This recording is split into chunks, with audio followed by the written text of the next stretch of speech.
Con el celular o la computadora, podés consultar y pagar tus boletas de inmobiliario, automotores y embarcaciones. Elegí digital. Tus impuestos ya no necesitan papel. ARBA, Buenos Aires, provincia. No queremos hacer más pronósticos. O sea, la economía claramente tuvo un desanclaje de las variables macro muy grave y hoy estamos en un proceso de estabilizar la economía, bajando la inflación, y eso naturalmente va a tender a poner en marcha la economía, donde ya hay sectores que marcan una mejora. Todos los sectores de exportación, las exportaciones están creciendo a más del 15%, y hay sectores que a más del 20%, eso es algo muy bueno. Aparentemente el agro también está bien, no está pronosticado ninguna sequía, toquemos madera, y eso también va a ser muy distinto al año pasado, que nos pegó mal, pero insisto, esto es un trabajo de todos los días. El verano pinta para ser un buen verano, el turismo va a andar muy bien. Bueno, después del G20, muchachos, vuelve la dura realidad. Esa es la conferencia de prensa que da Macri inmediatamente después de que se fueron los mandatarios del primer mundo. Y ahí dice, no vamos a hacer más pronósticos. ¿Por qué? Porque ustedes recuerdan en qué terminaron los pronósticos de Macri. Júzguenme por cómo dejo la pobreza. Bueno, no hay manera de que baje la pobreza en su mandato, sobre todo a la luz de las cifras que se conocieron de UNICEF y de la encuesta permanente de hogares, que hablan de un 48% para la niñez y tal vez un 38% para el común de la población. Y eso que la encuesta de la pobreza viene atrasado, y nada hace pensar que en los próximos meses esa cifra vaya a revertirse. Y después todo el humo que hubo con el G20, que era la ilusión de que entrábamos en el primer mundo, Macri llorando ahí en el Colón, muy lindo, pero fue un sueño. Duró lo que un suspiro, porque cuando se fueron en los aviones allá por Ezeiza, los mandatarios del G20, vuelve la dura realidad. ¿Cuál es la dura realidad? La que empiezan a reflejar las cifras. Además de las cifras del 48% de los pibes en estado de pobreza que difundió UNICEF, hoy se conocieron declaraciones de la UIA y cifras de la UIA. La UIA estaba diciendo que los insumos para la construcción bajaron un 30% comparado año contra año en noviembre. Esto es un indicio de que la construcción va a seguir bajando. La UIA es la que está diciendo lo peor no pasó todavía. Nadie se salvó del parate, ninguno de los sectores de la industria se salvaron de lo que está pasando, se salvaron de esta especie de quimioterapia que está aplicando el gobierno, que está haciendo caer empresas tras empresas, empresa tras empresa. Hoy cerró una fábrica de Telgopor. Bueno, no lo quiero aburrir con eso. Ayer hubo una marcha de pymes pidiendo, por favor, póngannos un respirador ahora, porque el año que viene ya va a ser muy tarde. ¿Quién va a sobrevivir a esto? Es un misterio. Todo esto se había anunciado, hay que decir que no hay ninguna, es una sorpresa. Se esperaba que el pico de la crisis llegara para esta época, que la cadena de pagos se fuera a cortar, es el problema que está habiendo. Si alguien te atrasa los pagos, vos tenés que ir a descontar un cheque al banco y el banco te descuentan a una tasa del 100% anual, 80% anual, cosas delirantes. Es un país almacén, muchachos. Alguna vez Charly García decía que era un país mocasín porque todo el mundo se acomodaba. Bueno, hoy por hoy es un país almacén, donde solamente sobreviven los que pueden cobrar y vender al contado, como en un almacén. Compran, venden y no pidan nada, ninguna alquimia demasiado complicada de financiamiento y qué sé yo, porque todo eso no existe. Hoy sale en el diario Clarín cómo se habían desbarrancado los préstamos UVA, cómo la gente que antes soñaba con que podía dejar de alquilar y comprarse una casa con un préstamo UVA, todo eso se desbarrancó. Estoy acá, ahí está, la casa propia, más lejos. Los hipotecarios, la cuota ya triplica el alquiler y para acceder hay que ganar al menos 130.000 pesos al mes, algo absolutamente prohibitivo para cualquiera. Y después empiezan a ver que todo ese chisporroteo de noticias que hubo porque venía el G20, todo terminó siendo eso, humo. ¿Se acuerdan de los acusados de ser del Hezbolá? Bueno, lo tuvieron que soltar, no eran del Hezbolá. Las armas que tenían las habían heredado del abuelo. Y entonces sí, los terminaron procesando por tenencia de armas, eran armas viejas del abuelo, los terminaron procesando por eso, pero no eran del Hezbolá. ¿Se acuerdan en la marcha anterior, no la del G20, sino la anterior, que habían detenido esos dos venezolanos y habían difundido que se habían sacado fotos con Cristina y con Sabatella? Fotos falsas. Empiezan a circular las fake news acá como manera de hacer política. ¿A qué apuesta el gobierno en medio de esta quimioterapia que está matando y está sacando gente del camino y quedan unos pocos en pie? A que la inflación, a pisar la inflación a cualquier costo y que ese sea como la zanahoria que nos van a poner a todos delante para volverlos a votar. Es decir, bueno, pisamos la inflación, entonces ahora vamos a reactivar la economía. Esto es lo único que le queda por hacer al gobierno y ahora está abriendo como otra ventana que es la mano dura. ¿Sí?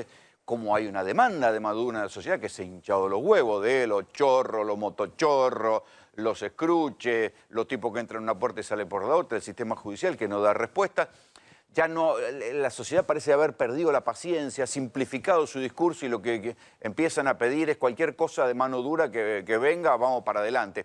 Entonces el gobierno que ha escuchado la cuestión Bolsonaro en Brasil y dicen, antes que me la robe Olmedo y me saque puntos por derecha, entonces vamos a bolsonarizarnos nosotros. Y por ahí viene la cosa. Fíjense cómo es el mix que está haciendo el gobierno para intentar sobrevivir.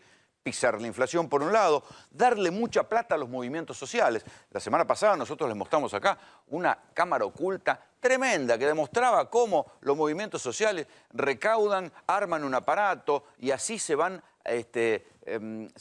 malversando la plata que está destinada a los más pobres con una serie de punteros que van recaudando, movimientos sociales favorecidos por el gobierno, denunciados por la propia izquierda, ¿no? El Polo Obrero y alguna gente de Barrio de Pie están diciendo, che, el movimiento Evita, Grabois, la corriente clasista y combativa se están quedando con la guita, han hecho un arreglo con el gobierno para protestar, pero poquito, no armar demasiado quilombo, y se llevan una parte sustancial de los planes sociales para su propio aparato. Estas son las cosas que se están discutiendo. Entonces, por un lado, el gobierno pone plata en los movimientos sociales y por otro lado, el endurecimiento. Y fíjense que de ahí es donde salen las dos posibles candidatas a vicepresidenta de Mauricio Macri.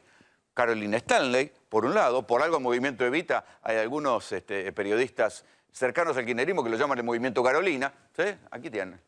Y esto es lo otro. O sea, Stanley, una de las candidatas a vice que se rumorea, porque es la que tiene convencido con plata a los movimientos sociales que no rompan los huevos, y por otro lado Patricia Bullrich, que gracias a la mano dura y al discurso de mano dura quiere aprovechar la ola bolsonarista que hay en América Latina de esta cosa de hartazgo, de la ineficiencia judicial y las vueltas de la policía corrupta, para decir, bueno, todo eso se simplifica en mano dura, en nuevos protocolos para poder dispararle a cualquiera que se haga el loco en una situación y dale que va, y eso es lo que apuesta el gobierno a que le pueda llegar al 2019 y alguien lo vuelva a votar. ¿Cuáles son los riesgos de esto? Bueno, primero, el gobierno tiene que hacer un delicado equilibrio entre Estados Unidos y China. Acá celebraron que la cena entre Trump y Xi Jinping había sido la distensión y que eso iba a quedar en la historia porque había sucedido en Buenos Aires un día, 2 días duró la distensión. Primero subieron la bolsa, el otro día se fueron las bolsas al tacho. Detuvieron a la directiva de Huawei, una de las marcas más importantes de teléfonos del mundo, que compite de igual a igual con Apple. La detuvieron en Canadá y se volvió a armar la guerra y muchos son los analistas que están diciendo, ojo muchachos, que la tensión entre China y Estados Unidos, hasta que se arreglen, va a pasar un tiempo y esto va a continuar y Argentina está en el medio. Piensen que las centrales nucleares que se iban a construir, Argentina dijo, no, son muy caras, por más que los chinos manden financiamiento, a nosotros nos resultan muy caras. Aquí está, ante el silencio, el mercado duda de la tregua comercial y se desploma Wall Street. Argentina está en el medio de este quilombo.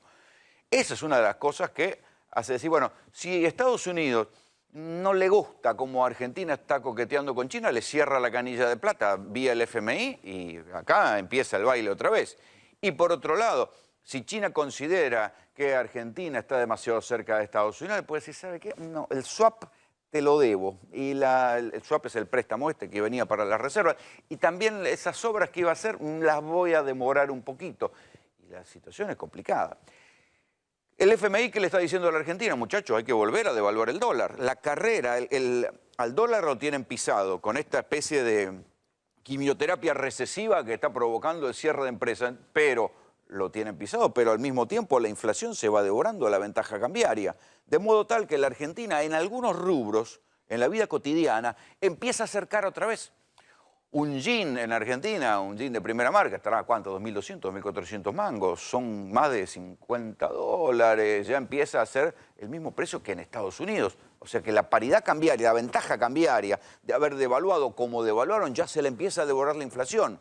Y la bicicleta financiera sigue. O sea que todo está metido en una olla a presión y hay que rogar que no estalle, ¿no? Todo esto que el gobierno está haciendo, esta quimioterapia social que está liquidando empresas, dejando gente en la calle, está hecha para aguantar con un corset, para sostener en una olla a presión la economía que no reviente antes de las elecciones. Después de las elecciones, ¿qué importa? Dios dirá, ahí se verá. Lo importante es mantener la zanahoria puesta delante del electorado, asustar un poco con cualquiera de lo que venga es peor que ellos, como se hace en todas las elecciones, y después del 2019, Dios dirá y ahí se verá.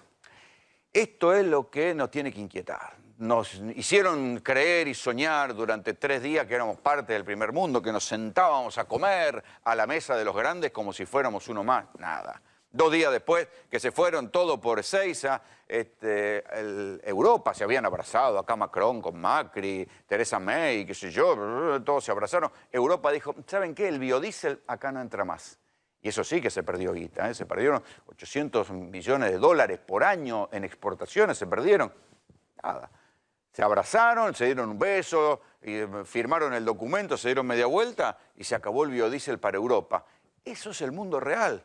Entonces lo que hubo acá fueron 3 días de coqueteo y qué sé yo, y cuando se fueron empezaron las medidas duras porque el mundo está en una guerra comercial proteccionista. El único gobierno que sigue diciendo, che, nosotros queremos hacer libre comercio es este. Va a contramano de lo que pasa en el mundo. Y así estamos. Y habrá que ver cómo nos va. Bienvenidos. Esto es GPS.